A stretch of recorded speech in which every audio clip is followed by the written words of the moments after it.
Congressman LaTourette, thanks for joining us this week. Good to be with you.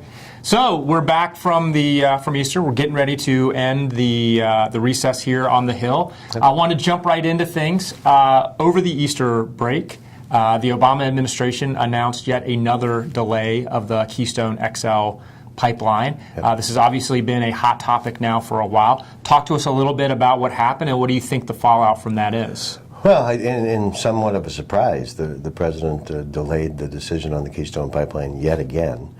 And surprised because his own State Department has conducted 5 different environmental impact statements. The most recent one came out and basically indicated that there is no environmental danger to the construction of the pipeline and the carrying of this shale oil through the pipeline.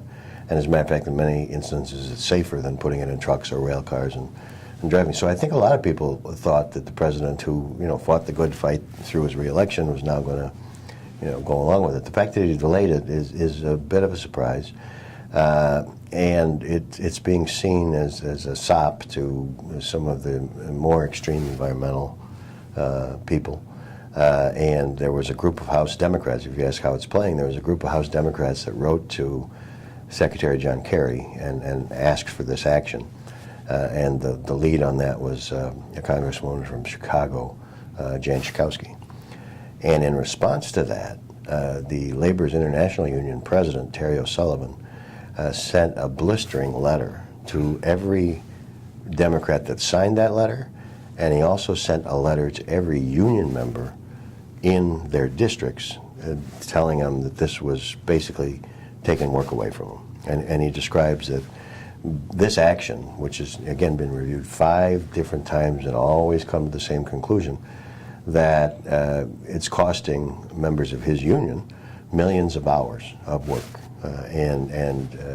So it's one of those issues, if you look at the traditional political paradigm here, so Democrats are able to count on, the environmental community and labor as historic allies.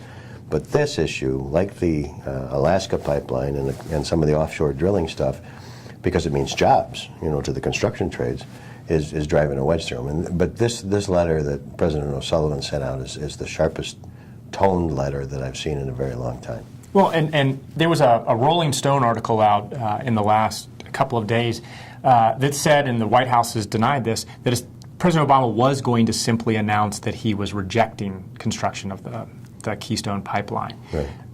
Do you think that that they're simply buying time to get through the midterms for President Obama to announce that this isn't going anywhere? Yeah, I think the delay is there's no reason not to approve it if you're going to approve it. I mean, there's no study that can be done. There's nothing out there that we can look at, and so the only reason for a delay, in my opinion, is to eventually say, well, I'm not going to go ahead with it. And that has bad electoral consequences for people in some of the oil-producing states, some of the labor states, and with the United States Senate in the balance, yeah, I can see a scenario when this is just to get us past November. Next issue I want to talk about is kind of like Weekend at Bernie's here. It's immigration reform. It's dead, it's back, it's dead, it's back, it's dead. Apparently, Speaker Boehner said at a fundraiser recently that the House was hell-bent on passing immigration reform. Yeah. What do you make of those remarks? Do you think that, especially as we're getting so close to November in the midterm elections, right, are we really going to get meaningful immigration reform out of the House? I really don't see how, and John Boehner's a friend of mine, and I hope that if that's what he thinks, that's what happens. But if you recall, a few months ago we talked about the fact that at the beginning of the year the Republicans went on their annual retreat and huddled up in Virginia, and John Boehner laid out a bunch of immigration principles. And it didn't go as far as pathway to citizenship, but it did go to pathway of status so that you weren't illegally in the country anymore. And that was shot down really quickly by the right wing of the Republican Party. And so how they now think, or the Speaker thinks, that that's somehow changed as we get closer to a very contentious election, I don't know. But, he is a guy who says what he thinks and what he means, and if he said it and he believes it, I hope he's successful, because there's a lot of groups who want this. It's clearly something that I think the Speaker wants, right? I mean, this isn't a question of Boehner saying, something he doesn't really want it. I mean, this is, this obviously is something that if he had his druthers, he'd get immigration reform. Well, you would, but that's the quote was, as I understand it, that the House is hell bent on it, not that he is. Right. And so, I'd like a lot of things too. I'd like to fit into a size 32 waist again, but it's not going to happen. And so I think that the chances of this happening this year in the Republican-controlled House are not very good. Well, talking about control of houses, the last couple of months we've been talking about the midterms, it's looked more and more likely that a Republican takeover in the Senate, not exactly a fait accompli, but was looking more and more likely that this was going to happen. Right. We recently saw a round of polls from the South where some of the most endangered Democratic senators are, showing some of the incumbent Democratic senators in much better shape than folks had thought, and showing a challenger in Kentucky, a challenger to Mitch McDonald, the Democratic Secretary of State, actually, neck and neck with the Senate Minority Leader. What do you think, taking a kind of snapshot of the races now, what do you think the odds are that Democrats manage to hold on to control of the Senate in November? Well, if and between now and November is a lifetime in politics, first of all. Second of all, but if you take those set of polls as a snapshot, it looks like the conventional wisdom that the Republicans were going to pick up at least 6 seats is not really in the cards. So that's kind of a change. I mean, and the one that I saw that really sort of caught my attention was in Arkansas, Senator Mark Pryor, who some people have said is the most endangered of all of them, because Arkansas went pretty convincingly for Governor Romney.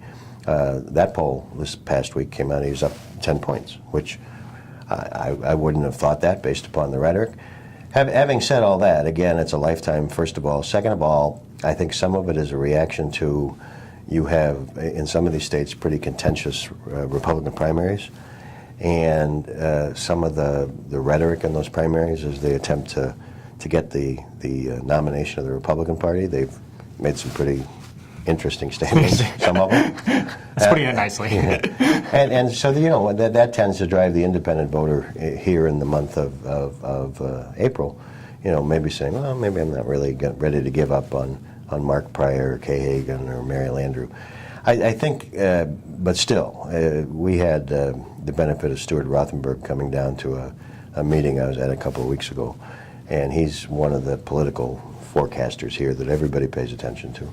And he still thought it was a +6, and this was just a couple of weeks ago. So I think the Democrats are buoyed by this news, and they're hoping that this trend continues.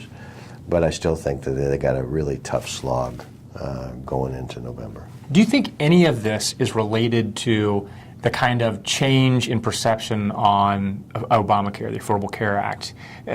I've seen a lot of Democrats with the finally good numbers in terms of enrollments, right, saying once again, oh, well, Democrats are going to be running on the Affordable Care Act. Right. Is that really kind of a pipe dream? I mean, how much of this is related to that debate?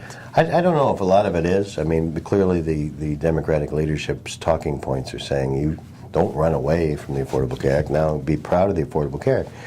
And that was the other big news, while Congress was out of town, was that there was a surge of about 3.5 million folks who went to the website and signed up, and now we're at 7.5, 8 million, which is a victory for the president and for the Affordable Care Act. Now, a couple shoes have to drop. One is that how many people actually follow through and write that first check for their premiums and actually wind up being insured. But even if every one of the 8 million people that accessed the Affordable Care Act and signed up for it were to vote for a Democrat in November's election, it still remains in the public at large, those that haven't signed up for affordable care. All they see is, some people see it as government control. Other people see it as just the cost of their health care is going up. And if you think about it intuitively, so 8 million people, or a good number of these 8 million people, are going to get subsidies to subsidize the cost of their health care. Well, where do you think the subsidy is coming from? Right. The subsidy is coming from everybody else. And so it does remain certainly a hot button issue in business circles, a hot button issue with Republicans, and it still remains grossly unpopular. And just to go back to where we began, a deal was allegedly made by the White House with the unions at the time the Affordable Care Act was passed, because you may remember a key part of where some of the money comes from is that they're now going to tax what they called Cadillac plans. Right. And so if you have a really sweet health care policy through your employer, through your union, and you've negotiated for that, but it costs, say, $7,000 as opposed to $4,000, they're going to treat that $3,000 as income to you, and you're going to start paying income taxes. Well, the unions, you know, I even thought at the time it was passed, oh, yeah, this is really going to happen. Like, they're going to stick it to the unions in 2015, but it looks like they're going to stick it to the unions in 2015. And so that has, again, you know, as with the pipeline issue, it has traditional Democratic allies kind of upset. Well, I have a funny feeling between now and November, this is not going to be the last time we're going to talk about the Affordable Care Act. Probably not, but it's good to be back. And, you know, so the Congress was out for 2 weeks, and now they'll begin a pretty good sprint here until they get to the recess at Memorial Day.